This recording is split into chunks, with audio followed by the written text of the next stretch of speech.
Hello दोस्तों, हमारे channel में आपका स्वागत है। आप अगर हमारे चैनल में नए हैं तो लाइक सब्सक्राइब शेयर जरूर करें, धन्यवाद।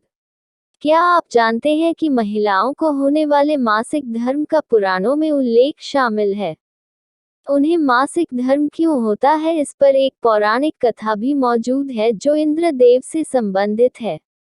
भागवत पुराण में वर्णित एक कथा के अनुसार एक बार बृहस्पति, जो देवताओं के गुरु थे, वे इंद्रदेव से काफी नाराज हो गए। इसके चलते असुरों ने देवलोक पर आक्रमण कर दिया और इंद्र को अपनी गद्दी छोड़कर भागना पड़ा। असुरों से खुद को बचाते हुए वे सृष्टि के रचनाकार भगवान ब्रह्मा के पास पहुंचे और उनसे मदद मांगने लगे। तब ब्रह्मा जी ने उन्हें बताया कि उन्हें एक ब्रह्मज्ञानी की सेवा करनी चाहिए। यदि वह प्रसन्न हो जाए तभी उन्हें उनकी गद्दी वापस प्राप्त होगी।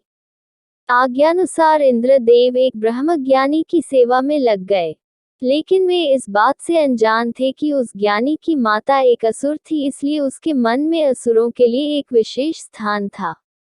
इंद्रदेव द्वारा अर्पित की गई सारी हवन की सामग्री जो देवताओं को चढ़ाई जाती है, वह ज्ञानी उसे असुरों को चढ़ा रहा था।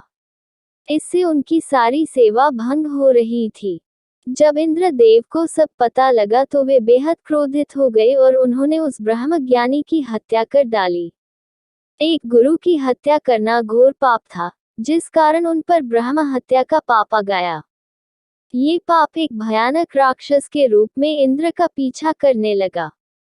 किसी तरह इंद्र ने खुद को एक फूल के अंदर छुपाया और 1,00,000 साल तक भगवान विष्णु की तपस्या की।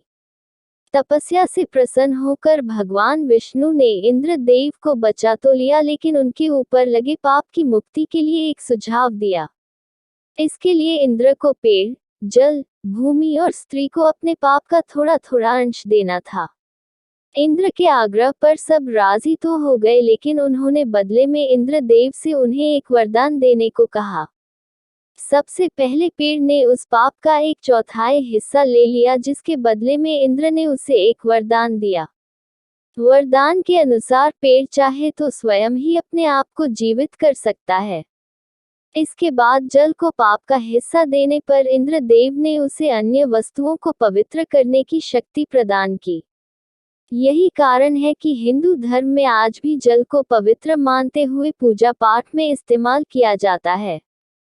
तीसरा पाप इंद्रदेव ने भूमि को दिया। इसके वरदान स्वरूप उन्होंने भूमि से कहा कि उस पर आई कोई भी चोट हमेशा भर जाएगी। अब आखिरी बारी स्त्री की थी। इस कथा के अनुसार स्त्री को पाप का हिस्सा देने के फलस्वरूप उन्हें हर महीने मासिक धर्म होता है। लेकिन उन्हें वरदान देने के लिए इंद्र ने कहा कि महिलाएं पुरुषों से कई गुना ज्यादा काम का आनंद उठाएंगी। इस दौरान वे ब्रह्म हत्या यानी कि अपने गुरु की हत्या का पाप धो रही होती हैं, इसलिए उन्हें अपने गुरु तथा भगवान से दूर रहने को कहा जाता है। यही कारण है कि प्राचीन समय से ही मासिक धर्म के दौरान महिलाओं को मंदिर जाने की मनाही थी।